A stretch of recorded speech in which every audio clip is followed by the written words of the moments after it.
পিংলায় বাড়ি তৈরির সময় সুড়ঙ্গের খোঁজ, বাড়ির ভিত তৈরির সময় সুড়ঙ্গের হদিশ মিলেছে বলেই দেখা যাচ্ছে এবং এই সুড়ঙ্গের যে দৈর্ঘ্য তা হলো 15 ফুটেরও বেশি।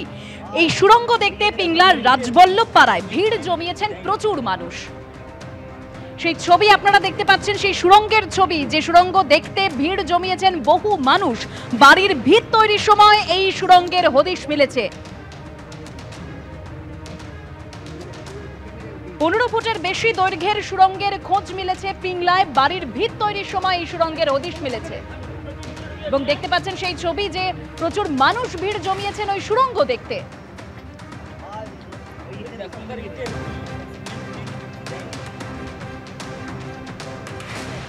আমার বাড়ি তৈরি করবো মানে পরিকল্পনা করতে, এবারে লেবার লাগিয়েছি মানে গর্ত খোলার জন্য। 5 ফুট করে গর্ত খোলা হবে। এবারে গর্ত ওনারা গর্ত খুলছেন, খুলতে খুলতে দেখা গেছে একটা সুড়ঙ্গ বেরিয়েছে, আর মাটির থেকে ইট বেড়াচ্ছে।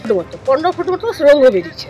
তারপরে আরেকটা গর্ত যে মানে ওর পাশে যে 5 ফুটের গর্তটা খোলা হবে, ওটা হচ্ছে আপনার গোটা চারেক সিঁড়ির ধাপি বেরিয়েছে, মাটি খুঁড়তে ওইটা বেরিয়েছে। সুড়ঙ্গ মতন পাওয়া গিয়েছে, কিন্তু যাকে জিজ্ঞেস করছি কোনো আর্টিফ্যাক্টস তো পাওয়া যায়নি।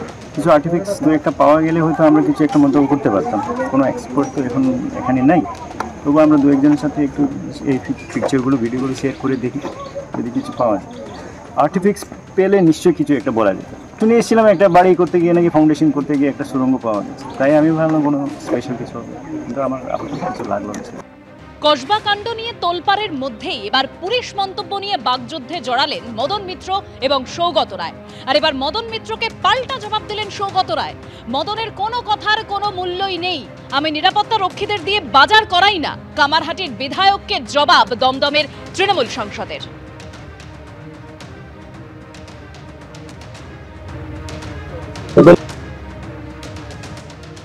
মদন মিত্র বলছে সৌগত রায় দ্রোণাচার্য, নিরাপত্তা রক্ষীদের দ্রোণাচার্য মানে কি? মদন মিত্র বলছে, মদন মিত্র কোনো কথারই কোনো মানে নেই, মূল্য নেই, এই ধরনের কথা বলছে। দ্রোণাচার্য কথাটা তো খারাপ না, দ্রোণাচার্য তো পাণ্ডবদের শিক্ষাগুরু ছিল, ভালো। নিরাপত্তা রক্ষীদের দিয়ে বাজার, এই তো নিরাপত্তা রক্ষীরা এখানে আছে, তারা বাজার করেনি কোনোদিন।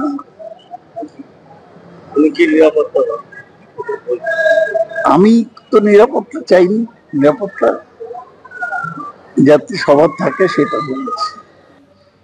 সৌগত রায় তিনি কেন এরকম মন্তব্য করলেন? কারণ সৌগত রায় তিনি আগে পুলিশের সমালোচনায় সরব হয়েছিলেন এবং তখন কটাক্ষ করেছিলেন মদন মিত্র।